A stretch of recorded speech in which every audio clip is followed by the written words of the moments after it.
Olá pessoal, hoje vamos fazer um resumo para a segunda prova de Bioquímica, mas lembre-se de estudar todo o conteúdo visto em sala, além de ver os outros vídeos postados no canal para ter uma melhor compreensão do assunto. Bem, vamos começar com o primeiro tema, que são os aminoácidos. Esses compostos são blocos estruturais que formam as proteínas. Dentre os aminoácidos, a gente pode destacar a classificação em essenciais e não essenciais, com os essenciais não sendo produzidos pelo corpo, tendo que ser obtidos a partir da dieta, e os não essenciais produzidos pelo corpo.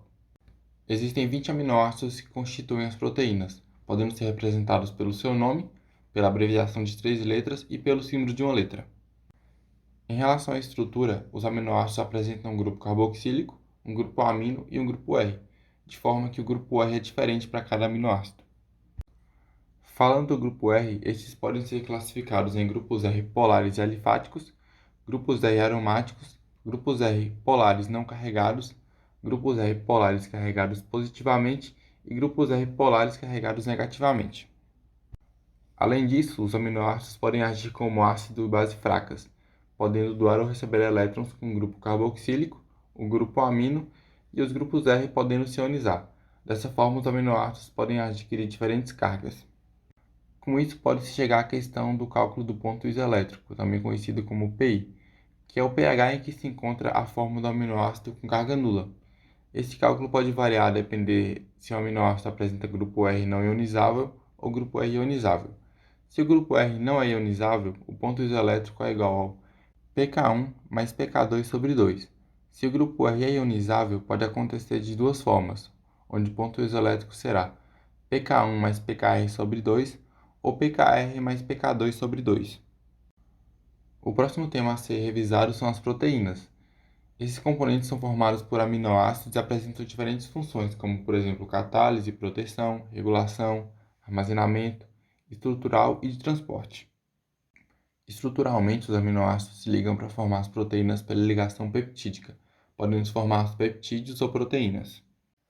As proteínas apresentam 4 níveis de organização estrutural, sendo eles a primária, que é a sequência de aminoácidos unidos pela ligação peptídica, a secundária, que é o arranjo dos aminoácidos próximos, formando estruturas de alfa-hélice ou folhas beta, a estrutura terciária, que é resultado da interação entre aminoácidos distantes, e por fim a estrutura quaternária, que é o arranjo de múltiplas subunidades. As proteínas ainda podem ser divididas em globulares e fibrosas. Quanto às fibrosas, elas são arranjadas em longos filamentos, possuem um único tipo de estrutura secundária, alta resistência à tração e são insolúveis em água.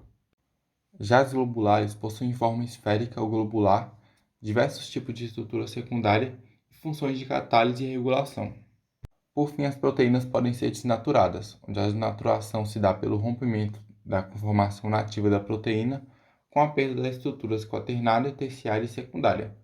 Essa desnaturação pode acontecer de forma reversível ou irreversível. Existem diversas formas de levar à desnaturação, como por exemplo variações de temperatura, pH, agentes químicos, agitação mecânica, entre outros. O próximo tema são as enzimas. As enzimas são proteínas catalisadoras que aceleram as reações. A parte puramente proteica da enzima é chamada de apoenzima, e muitas enzimas precisam de outras estruturas para exercerem suas funções, como por exemplo as coenzimas e os cofatores. Quando a gente une as apoenzimas com as coenzimas ou os cofatores, a gente obtém a aloenzima, que no caso é a enzima completa. As enzimas se ligam a um componente chamado substrato, onde ela vai apresentar sua função. Na enzima existe um lugar chamado sítio ativo, que é onde vai ocorrer efetivamente a ligação da molécula de substrato e onde vai ocorrer a reação. A interação entre enzima e substrato pode ser explicada pelo modelo de encaixe induzido.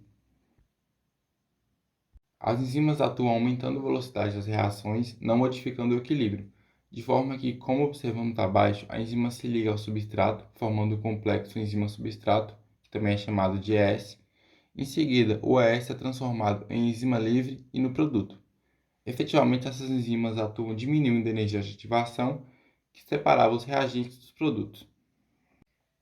Outro tema dentro do estudo das enzimas é a cinética enzimática. Essa área estuda o mecanismo cinético de interação do substrato com a enzima. Como podemos observar na figura abaixo, em condições crescentes de substrato, a tendência é o aumento da velocidade da reação. Porém, esse aumento de velocidade é mais visível em concentrações pequenas de substrato. Em altas concentrações pode ocorrer a saturação das enzimas, que é um momento no qual o aumento do substrato não vai se traduzir em um aumento visível da velocidade da reação, pois já chegou a um nível máximo de velocidade. Existem ainda alguns fatores que afetam, que alteram a velocidade das reações, como por exemplo a concentração do substrato, a concentração da enzima, temperatura, pH, presença de inibidores enzimáticos e a presença de reguladores enzimáticos. E por fim, o último tema da prova serão os nucleotídeos e os ácidos nucleicos. Os nucleotídeos são os monômeros formadores dos ácidos nucleicos DNA e RNA.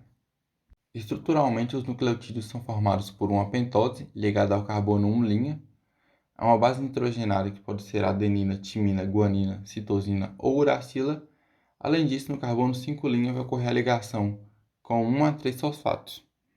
Em relação aos ácidos nucleicos, existem diferenças entre esses dois tipos de componentes. O DNA, que é o ácido desoxirribonucleico, é formado por dupla fita, apresenta como bases nitrogenadas adenina, timina, guanina e citosina e não possui hidroxila no carbono 2'. Já o RNA, que é o ácido ribonucleico, possui fita simples, apresenta como bases nitrogenadas adenina, uracila, guanina e citosina e possui hidroxila no carbono 2'. Uma característica interessante das bases nitrogenadas é a absorção de luz em 260 nanômetros, que é característico dessa biomolécula. Nesse contexto, a gente pode citar o efeito hipocrômico, que ocorre quando há uma baixa absorção de luz no comprimento de onda a 260 nanômetros, que é quando o DNA está mais íntegro e essas bases estão escondidas. Por outro lado, a gente tem o efeito hipercrômico, que ocorre quando a fita está em sua forma simples, que permite que essas bases absorvam a luz no comprimento de onda 260 em uma grande quantidade. E por fim, a gente pode citar as mutações, que são as modificações que ocorrem em purinas ou pirimidinas e que podem levar a modificações no DNA, causados por fatores tais como desaminação, luz UV, agentes no ambiente industrial e dano oxidativo. O vídeo é esse, galera. Se gostou, curta e compartilhe. E fiquem ligados tanto no nosso canal do YouTube como na página do Instagram, que a gente vai estar liberando enquetes para ajudar na fixação do conteúdo da prova.